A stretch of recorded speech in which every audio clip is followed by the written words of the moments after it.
What is going on, YouTube? Welcome in. I am LuboATM as always, and welcome to this week's Shrine of Secrets discussion.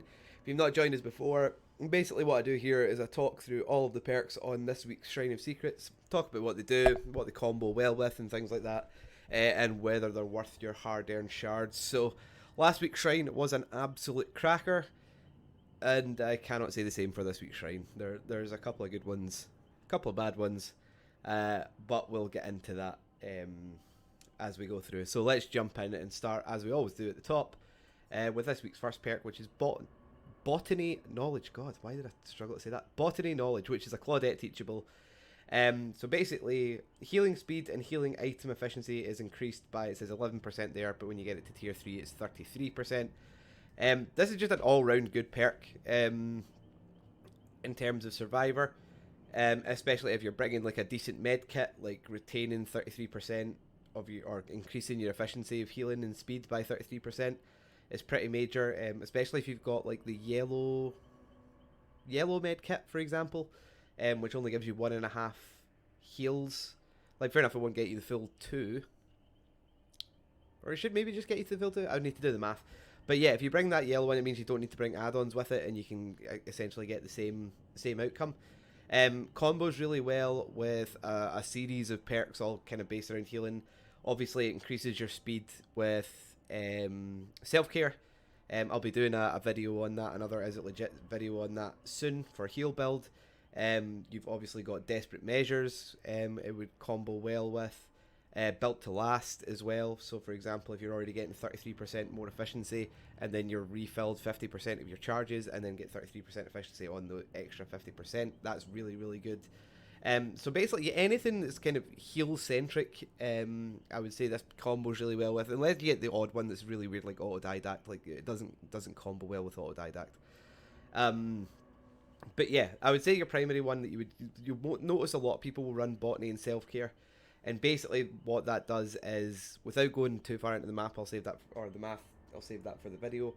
But basically, Botany Self-Care allows you to heal yourself without a med kit at roughly the same speed that you would have another survivor heal you at. And also basically completely counters Sloppy Butcher. The additional hemorrhage and mangled effect.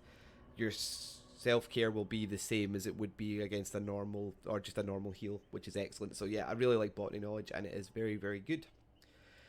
This is the first kind of meh perk on the shrine this week. So Knockabout is a Bubba teachable, or Leatherface teachable.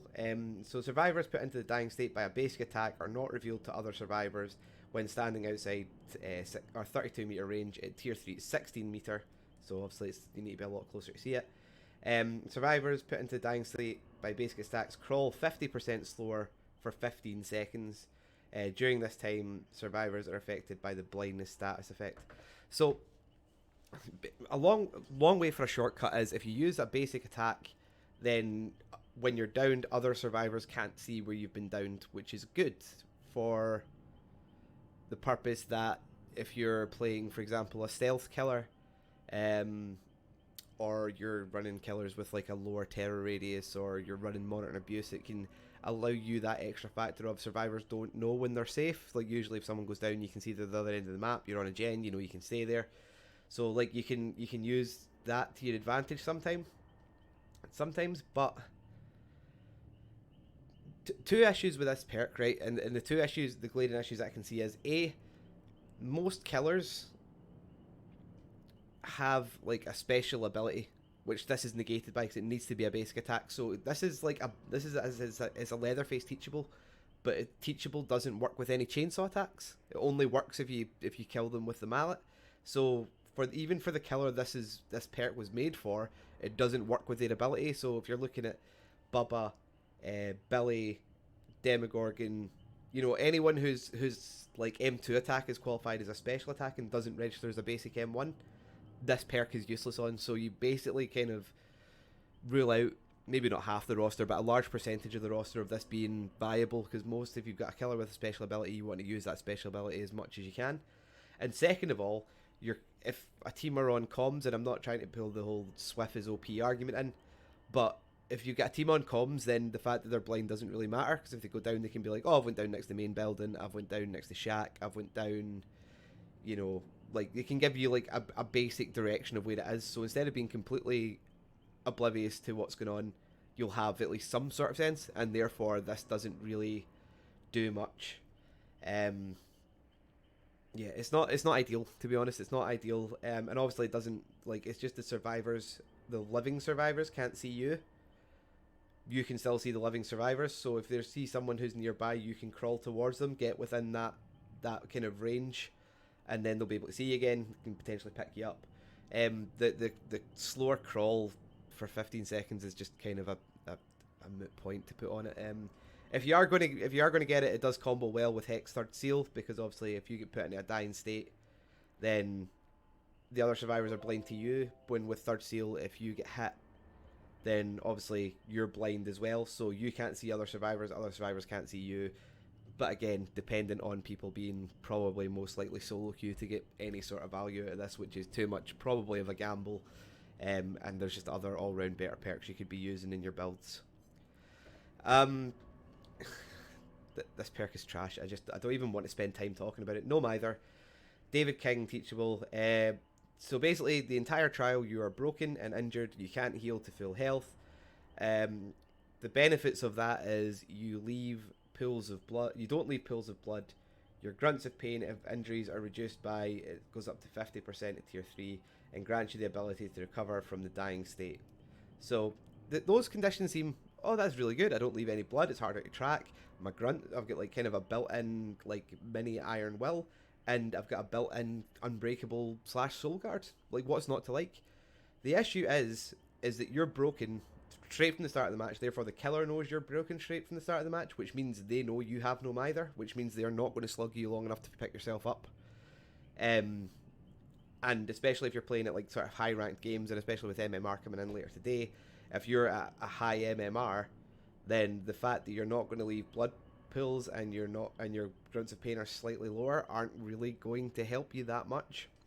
So you're basically just saying that you're one-shot downable for the entire match, and the conditions that you've got to make that okay, you can't really get anything out of. The pools of blood is probably the biggest one for tracking, but the ability to grant yourself full recovery from a dying state, you're not really ever going to get to use that, because they're going to know you have no Mither, they're going to know you're going to be able to do that, and they're not going to leave you slugged for any period of time so you can do that. So, trash, garbage. In my opinion, the worst game or the worst perk in Dead by Daylight, in my opinion, and that's what I'll say. So don't buy no Mither.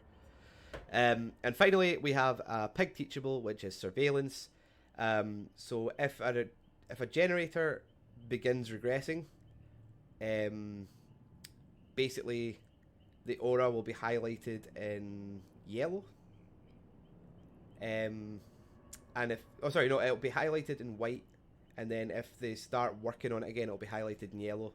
The time there says 8 seconds, it goes up to 16 seconds, so I'll just go through that again. So if you chase someone off a gen and you're running Ruin, or you kick a generator, the aura will highlight in white. If someone goes back to that gen and starts working on it again, it will go to yellow, and it will be active for 16 seconds after it starts regressing. The noise of the generators are increased by a range of 8 meters, so you can hear gens being worked on from further away. This is a really good perk, really good perk. It's a very good information perk. In terms of if you know you're running around playing against like sneaky survivors, things like that. It combos well with virtually any regression perk like Pop, Ruin, any kind of breakable gen ones. Like I ran around with a build, and it's kind of moot with it, but like I did run around for a few games with Wraith, with Surveillance and Dragon's Grip, and I found that really fun, because obviously you kick a generator, starts regressing, cheeky survivors will come back to save the gen straight away, and obviously they scream when they do it, but like you can see that the gen has turned yellow, and therefore you're in a position to go and like down them when they're exposed. So the scream kind of cancels out the change in colour on the regression.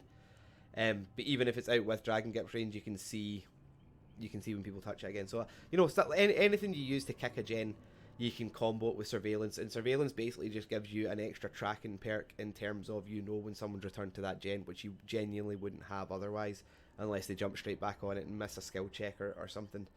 So yeah, just really good. Works really well. Probably the best one or the most likely combo you are to see with Surveillance will either be, I would say, Ruin or Surge. Surge Surveillance was a really, really popular combo a while ago. It's kind of fallen off a wee bit, but it's still good. It's still good. It's just a little airborne. It's still good. But yeah, really, really good perk. Would highly recommend it if you play killer and you don't have the pig. So that is this week's shrine, guys. As I said, these two down here are pretty much garbage. So just don't buy them. There's not really much point. If you're going to get either, get Botany or get Surveillance. That would be my recommendation. So thank you everyone for tuning in again. I am LuboATM as always. Please like the video and subscribe to the channel. And until I see you guys next time, peace.